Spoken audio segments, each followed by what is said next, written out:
Bonjour à tous, j'espère que vous allez bien. Je vous retrouve aujourd'hui pour une nouvelle vidéo à Paris. Si vous êtes intéressé par les voitures et plus généralement par tout ce qui concerne l'automobile, n'hésitez pas à vous abonner à ma chaîne YouTube Warren. Plein de vidéos à venir, car spotting, essais, événements, histoire de l'automobile. Donc aujourd'hui, je vous refais encore une vidéo à Paris puisque la première vidéo vous avait bien plu. Je vous mets la bannière tout de suite pour ceux qui n'auraient pas vu mes précédentes vidéos à Paris. Alors aujourd'hui, j'étais en train de me balader tranquillement dans la rue quand je suis tombé sur ça. J'espère que ça va vous plaire. DB11 volante qui vient d'arriver. Je vous rappelle que la DB11 est uniquement disponible en V8, pas en V12. Elle vient d'arriver là à l'instant, vous avez de la chance. C'est la première fois que j'en vois une. J'en avais déjà vu une dans la concession Aston Martin à Paris, mais c'est la première fois que j'en vois une rouler sur la route, tout simplement. Elle est magnifique, elle est noire. En plus, elle a la légende 10 Clutch Forged Diamond Wheels. Donc elle est vraiment très belle. En fait, c'est le V8 DB11 mais en version cabriolet décapotable, voilà, tout simplement. La couleur est vraiment très sympa. Et bienvenue à l'Automobile Club de Paris, l'Automobile Club de France, allons-y. Donc, on va commencer par cette très belle Aston Martin DB11 volante dont je vous ai parlé là il y a quelques minutes. Nous sommes sur un piano black, donc un noir assez classique chez Aston Martin. Une couleur que vous devez sûrement connaître, donc celle-ci c'est le cabriolet. Donc je vous rappelle, le moteur, on est sur un V8 4 litres biturbo compressé de 510 chevaux. On est passé sur du turbo alors que sur la DB9, on était sur de l'atmosphérique, puisque vous savez que la DB11 est la remplaçante de la DB9. DB9 Atmo DB11 biturbo. Vous savez que le turbo est l'avenir de l'automobile. Les moteurs turbo sont moins gourmands, moins polluants. C'est un V8. La DB11 volante est uniquement disponible en V8, pas en V12. Sur la DB11 V8, vous avez 2 sorties, alors que sur la DB11 V12, vous avez 4 sorties.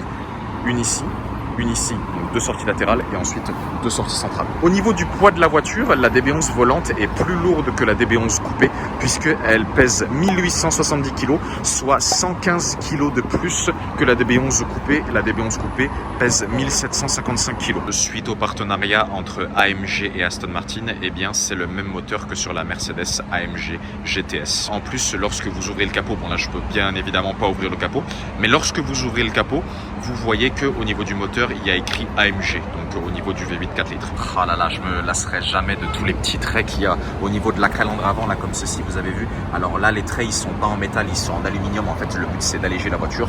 La lame de spoiler avant, vous avez possibilité de la mettre en carbone. Si vous choisissez le pack full carbone sur cette voiture, c'est 14 500 €. On est sur des jantes, du coup, 10 Clutches Diamond Witch Falls. Et là, vous voyez, il a même frotté. Oh là là, il y a les traces jaunes. Donc, il s'est garé sur des places où il n'avait pas le droit de se garer, parce que les traces jaunes, c'est pas réservé forcément à des voitures. Et en plus, il a rayé ses jantes. Et les freins, lui, il n'a pas choisi les freins carbone céramique, il a choisi les freins acier parce que les carbone céramiques sont en option. On va retrouver des étriers noirs à ce niveau-là avec des écussons Aston Martin. Ces jantes-là sont pour moi les jantes par excellence qu'on peut mettre sur une DB11. Ordre des avocats de la Cour de Paris. Là, il doit embrasser de l'argent, lui. Et là, du coup, vous avez la capote et j'essaye de vous montrer l'intérieur discrètement en mettant ma main pas trop longtemps. Voilà, donc un intérieur assez classique du noir avec des surpiqûres blanches et on retrouve également les appuis-têtes Aston Martin. Voici le 3/4 arrière de la DB11 volante. Dites-moi ce que vous en pensez. Moi, je trouve que ça rend vraiment bien. Ils ont fait un gros travail, franchement. Si moi j'avais les moyens d'acheter une DB11, je ne l'achèterais pas en cabriolet mais en coupé. Voilà l'arrière, comme ceci. À quoi ça ressemble. Ce que vous voyez là, en fait, c'est un aileron qui est directement intégré au coffre de la voiture. C'est très rare de voir des ailerons sur les Aston Martin, hormis sur la Vantage GT12 par exemple. En mettant cet aileron intégré, ça a permis énormément de travail au niveau de l'aérodynamisme de la voiture, tout en restant dans la discrétion. Et là, vous avez vu les sorties d'échappement comme ceci. Là, vous avez vu comment c'est tordu là. C'est le design qu'ils ont fait sur les sorties d'échappement de cette voiture. Franchement, j'adore. Sur la DB9, j'aimais pas trop, mais là, sur celle-ci, et là, regardez l'arrière là comme ceci. Oh là là. Les clients disent qu'elle est mieux insonorisée que la DB9 volante. Au niveau de la capote, en fait, vous avez 7 couches. Donc ça là, il y a 7 épaisseurs, donc il doit y avoir une insonorisation, je cherchais le terme, assez conséquente. Pour les Porschistes, à côté de la DB11, on a une très belle Porsche 911 phase 997 Carrera S. Donc là, on est en 2006. On passe d'un modèle de 2018 à un modèle de 2006. 12 ans en arrière. Celle-ci est très belle, elle est d'une couleur bleu marine, mais vraiment un bleu très très foncé. Bon, la voiture est pas très propre, mais c'est pas grave. Regardez le 3/4 avant, dites-moi ce que vous en pensez. Bon, c'est pas aussi bien que la DB11 d'à côté, mais à regarder là, c'est sympa de voir les deux en même temps, la DB11 et la Porsche. Dites-moi celle que vous prendriez dans les commentaires. Au niveau des jantes, on va retrouver des jantes en acier avec les écussons Porsche qui sont juste ici. Les étriers Porsche en rouge avec des freins en acier perforé ventilé. L'intérieur est bleu marine avec une configuration assez classique. Vous voyez le volant tout en cuir là, à l'ancienne. Siège en cuir également. Désolé pour le bruit du camion pompier, il y en a beaucoup à Paris. Les sièges, et là vous avez vu Porsche World Champion. Voilà ce que ça donne, l'arrière de cette 997 Carrera S. Donc au niveau du moteur, sur cette phase 997, on est sur un flat 6 atmosphérique 3,8 litres, puisqu'on est passé d'un 3,6 litres sur les anciennes phases à un 3,8 litres sur cette phase. Et cette Carrera S phase 997 est donc dans le prolongement de la Carrera 996. Au niveau de la puissance du moteur, c'est très simple, 355 chevaux de puissance, 400 Nm de couple. Elle est 29 chevaux plus puissante que la 997 Carrera classique, voilà, puisque la Carrera S, donc Carrera Sport.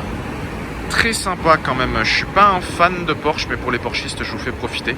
Donc ça en fait, toutes les voitures qui sont là, c'est des voitures de l'Automobile Club. Bien évidemment, je ne vais pas toutes les filmer, je vais filmer celles qui sont les plus intéressantes, en l'occurrence la DB11 volante, la 997 Carrera S et la Taycan Turbo juste à côté. Et ensuite on ira à l'hôtel de Crillon parce que là-bas il y a des Ferrari. À côté de la Porsche, on a une autre Porsche, sauf que là on fait un grand bond dans le futur. Porsche Taycan Turbo 2020, donc c'est le modèle le plus puissant avant la Porsche Taycan Turbo S. La couleur est très sympa. Vous avez vu, elle est d'un violet. C'est la première fois que je vois une Porsche avec une couleur violet comme ça. La face avant de ce Porsche Taycan Turbo, elle est hyper large. Je ne sais pas si on s'en rend compte en vidéo. Bon, pas aussi large évidemment qu'une Bentley, mais elle est vraiment large. Là, devant, vous avez du coup assistance de parking avec les caméras comme ceci. Voilà, 651 chevaux, 860 Nm de couple, 0 à 100 en 3 secondes. Elle est plus rapide que la 458 spéciale V8 atmosphérique de 605 chevaux. Vous vous rendez compte? C'est au launch control de 0 à 100, cette voiture-là, elle est aussi rapide que la 458 spéciale normale. Ok Porsche, voilà. Les jantes, elles sont énormes. Je sais pas si vous arrivez à vous en rendre compte. Les freins sont perforés ventilés en acier. On a des énormes étriers. Regardez la taille des étriers, ils sont limite plus gros que le 10. Même moi, je m'étais pas rendu compte, je découvre la voiture en même temps que vous, je m'étais pas rendu compte que les étriers étaient aussi gros sur les Porsche Taycan. Vous avez les jantes en forme d'étoile de mer, en acier noir forgé avec les écussons Porsche comme ceci. Ça rend vraiment bien. Et la couleur ici, c'est pour recharger la voiture puisque vous savez que c'est une voiture électrique. Et vous avez l'intérieur comme ceci du coup, qui est en cuir noir. Rien de particulier à signaler au niveau de l'intérieur. Là, vous voyez, à ce niveau-là, en fait, vous avez un grand écran de commande tactile et vous avez le rappel Taycan ici au niveau de la console centrale. On a du noir également au niveau des sièges, mais rien de particulier au niveau de l'intérieur. Je peux pas vous montrer l'arrière, donc celle-ci c'est une 5 portes, mais je peux pas vous montrer l'arrière parce qu'elle a les vitres teintées. Et là vous voyez ici donc Porsche Taycan Turbo, donc qui est l'avant-dernier modèle le plus puissant avant le Porsche Taycan Turbo S. Après au niveau du prix, la facture est bien évidemment assez salée puisqu'on est à un prix de base affiché aux alentours de 110 000 € sans les options. Donc vous imaginez bien qu'avec les options ça va monter extrêmement vite. Voilà le 3/4 arrière. Ferrari GTC4 Lusso V12, donc celle-ci V12 atmosphérique, vous le savez, puisqu'il y a la Lusso T V8 biturbo et là on a la Lusso V12 atmosphérique, 690 chevaux, 760 Nm de couple. Donc la couleur, on est sur un gris anthracite brillant, mais ce qui est hyper intéressant sur cette voiture, c'est les jantes. Regardez ça. C'est la première fois que je vois ce type de jantes sur les Lusso. D'habitude, c'est un autre type de jantes que je vous mets là tout de suite avec les doubles rayons. Là, en fait, les jantes, elles sont remplies. C'est en forme d'étoile de mer, mais jamais vu ces jantes sur la Lusso. C'est intéressant, ça nous fait découvrir des choses à moi et à vous.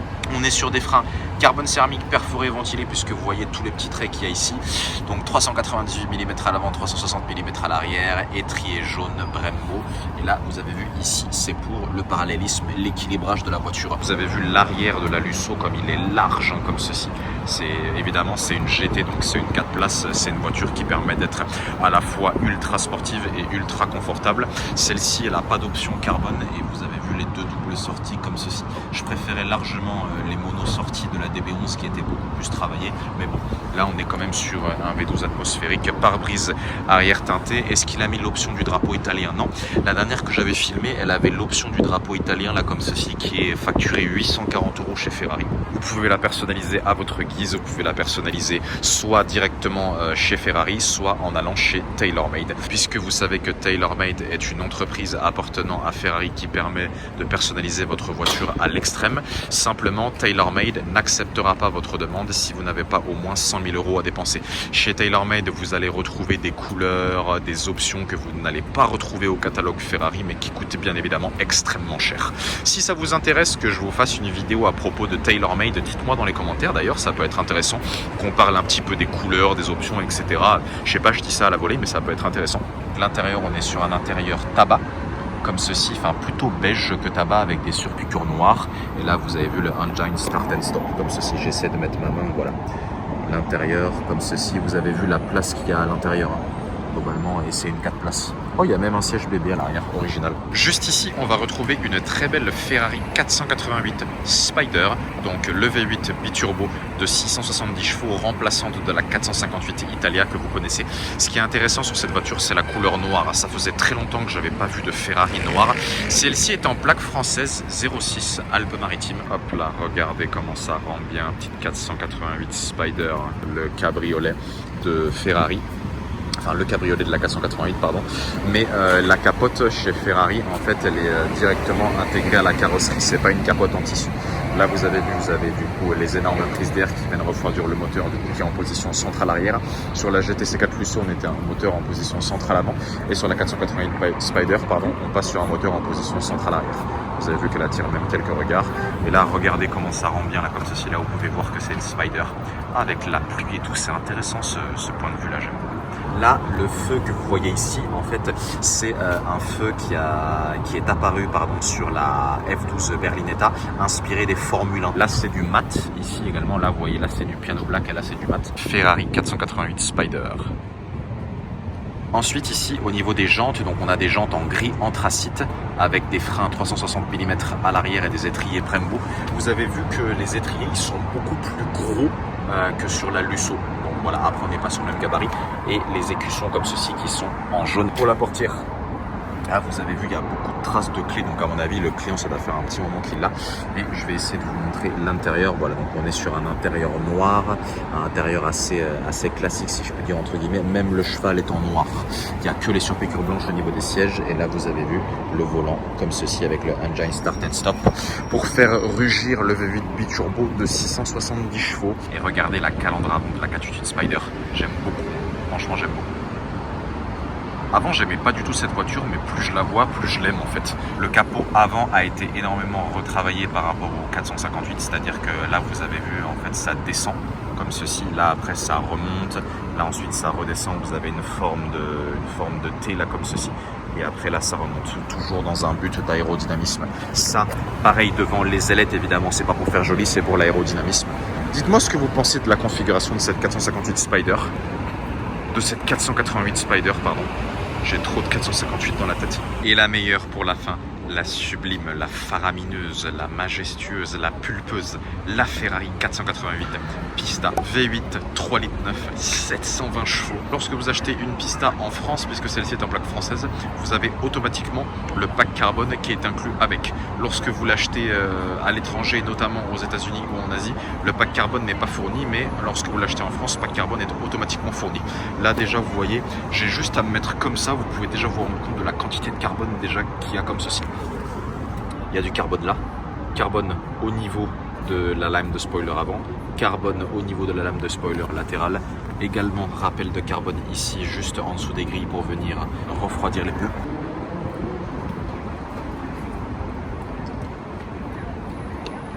Celle-ci est en plaque française FD 449WE, un client parisien en plus. C'est la première fois que je vois une 488 Pista en plaque française. Celle-ci est donc couleur Rosso Corsa avec des bandes bleues ultramarines comme ceci et gris anthracite.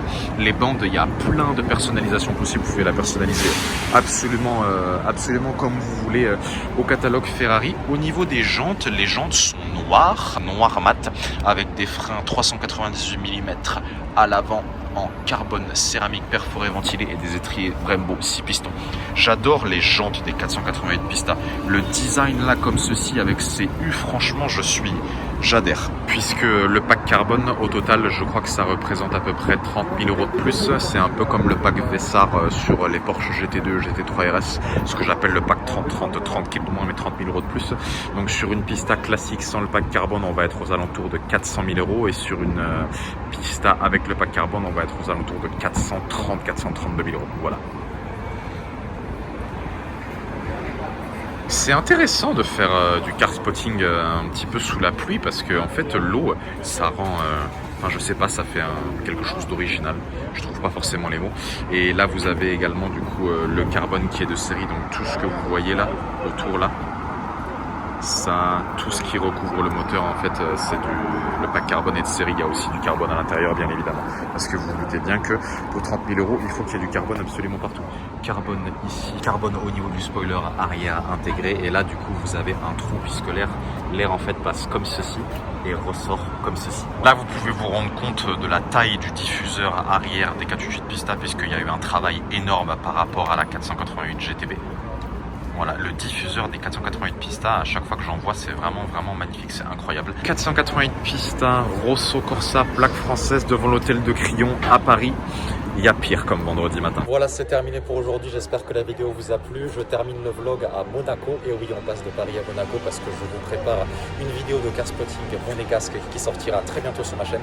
J'espère que la vidéo vous a plu. Vous voyez Lamborghini russe derrière moi. N'oubliez pas de vous abonner si vous êtes intéressé par le monde de l'automobile. Je vous dis à très bientôt pour une nouvelle vidéo et prenez soin de vous. Ciao, ciao la famille.